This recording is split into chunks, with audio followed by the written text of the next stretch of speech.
نواز شریف کے خلاف پاناما کا فیصلہ عدالتی فیصلے سے ہو چکا تھا۔ ہمارے پاس تو الزامات کے سوا کچھ نہیں تھا۔ رہنما پی ٹی آئی کا انکشاف، پورا کیس کس نے تیار کر کے دیا؟ عرفان صدیقی کے تہلکہ خیز انکشافات۔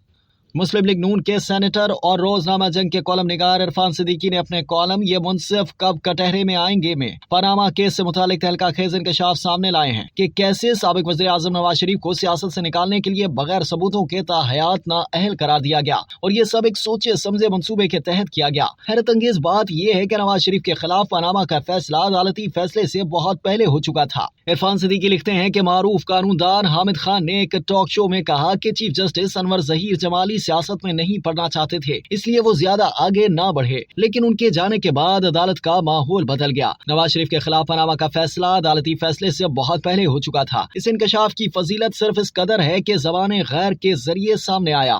البتہ برادر عزیز سہیل وڑائچ نے پی ٹی آئی کے کسی اعلیٰ عہدیدار کے حوالے سے واقعی ایک بڑا انکشاف کیا ہے۔ اس عہدیدار نے بتایا کہ ہمارے پاس تو الزامات اور اخباری پلندوں کے سوا کچھ تھا ہی نہیں، ہمیں تو پورا کیس خود جسٹس آصف سعید کھوسہ نے تیار کر کے دیا۔ 7 برس قبل ارشد شریف کو انٹرویو دیتے ہوئے عمران خان نے یہ انکشاف کیا تھا کہ وہ تو مایوس ہو چکے تھے، لیکن جسٹس آصف سعید کھوسہ نے کہا، سڑکوں پہ کیا کر رہے ہو، ہمارے پاس آؤ۔ اس کی تصدیق مزید پی ٹی آئی کے رہنما اسد عمر نے بھی کی۔ عرفان صدیقی لکھتے ہیں کہ اگست 2016 میں جماعت اسلامی نے نواز شریف کے خلاف کارروائی کے لیے پہلے پٹیشن دائر کی، تب جسٹس انور ظہیر جمالی چیف جسٹس تھے۔ 3 دن بعد 5 بڑے اعتراضات لگا کر اسے ناکارہ، فضول، کھوکھلی، لا یعنی غیر سنجیدہ اور اوچھی قرار دے کر واپس لوٹا دیا گیا۔ کچھ دنوں بعد تحریک انصاف کی پٹیشن کا بھی یہی حشر ہوا۔ خان صاحب مایوس ہو کر جولا گاہے کوچاؤ بازار کو لوٹائے۔ نواز شریف کو سیاست بدر کرنے کی عسکری منصوبہ سازی جنرل ریٹائر فیض حمید کے ہاتھ میں تھی۔ سپریم کورٹ میں اس کار عظیم کے لیے جسٹس کھوسہ کا انتخاب کیا گیا۔ پی ٹی آئی کو سپریم کورٹ آنے کی پیشکش کے فوراً بعد فضول، ناکارہ اور لا یعنی پٹیشن مقدس و معتبر ٹھہری۔ ناپاک ٹھہرائی جانے والی پٹیشن کو غسل طہارت دینے والوں میں جسٹس کھوسہ پیش تھے۔ انور ظہیر جمالی اس لا یعنی پٹیشن کو کڑی حدود کے اندر رکھنا چاہتے تھے، لیکن وہ دسمبر میں ریٹائر ہو گئے۔ ثاقب نثار نے جسٹس سعید کھوسہ کی سربراہی میں نیا بینچ تشکیل دے دیا۔ ادھر راحیل شریف ریٹائر ہو گئی اور نومبر کے اواخر میں فوج کی کمان جنرل قمر جاوید باجوہ نے سنبھال لی۔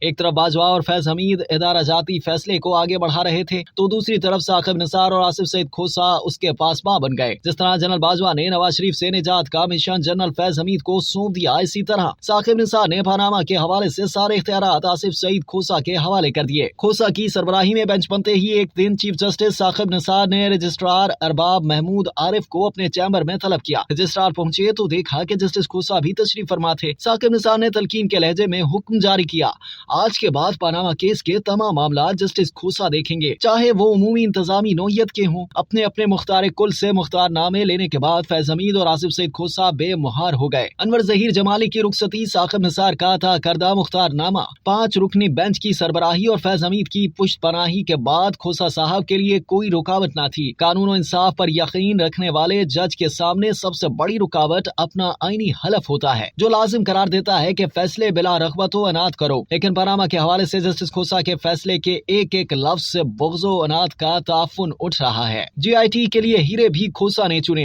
انصار عباسی کی سٹوری آنے پر جب وزیر اعظم نواز شریف کے سیکرٹری فواد حسن فواد نے سپریم کورٹ کے رجسٹرار ارباب محمود عارف کو فون کر کے حقیقت حال جاننا چاہی تو رجسٹرار نے بتایا کہ مجھے جسٹس آصف سعید کھوسہ نے ایسا کرنے کو کہا تھا۔ واٹس ایپ کالز کی ہے چہرہ کہانی، صرف مطلوب ہیروں کی تلاش تک محدود نہیں۔ سیکیورٹی ایکسچینج کمیشن کے سربراہ ظفر حجازی اور ان کے صاحبزادے پر جو گزری وہ اناد بے لت پت منصفوں کی خوئے انتقام کا شاہکار ہے۔ 5 رکنی بینچ کے سربراہ کی حیثیت سے جسٹس کھوسہ نے خاصے جتن کیے کہ کسی تحقیق و تفتیش کا دفتر کھلے اور کسی الزام کا کھوج لگائے بغیر ہی نواز شریف کو فارغ کر دیا جائے۔ جسٹس گلزار راضی ہو گئے۔ باقی 3 کا خیال تھا کہ اس طرح کی اوریاں ڈھٹائی اور رسوائی بھی تھوڑی سی حیا مانگتی ہے۔ جسٹس کھوسہ کا اناد کسی حیا کا متقاضی نہ تھا۔ 20 اپریل 2017 کو 5 رکنی بینچ فیصلہ سنانے بیٹھا تو روایت کے مطابق 3 ارکان کا اکثریتی فیصلہ پڑھنے کی بجائے مرکزی کرسی پر بیٹھ کر جسٹس کھوسہ نے اپنا اختلافی نوٹ پڑھنا شروع کر دیا، جس کا آغاز امریکی مصنف ماریو پیوزو کے معروف ناول دی گاڈ فادر کے ایک اقتباس سے ہوتا ہے۔ یہ اقتباس بطور خود بغض و عناد کی ایک افسوسناک کہانی بیان کر رہا ہے۔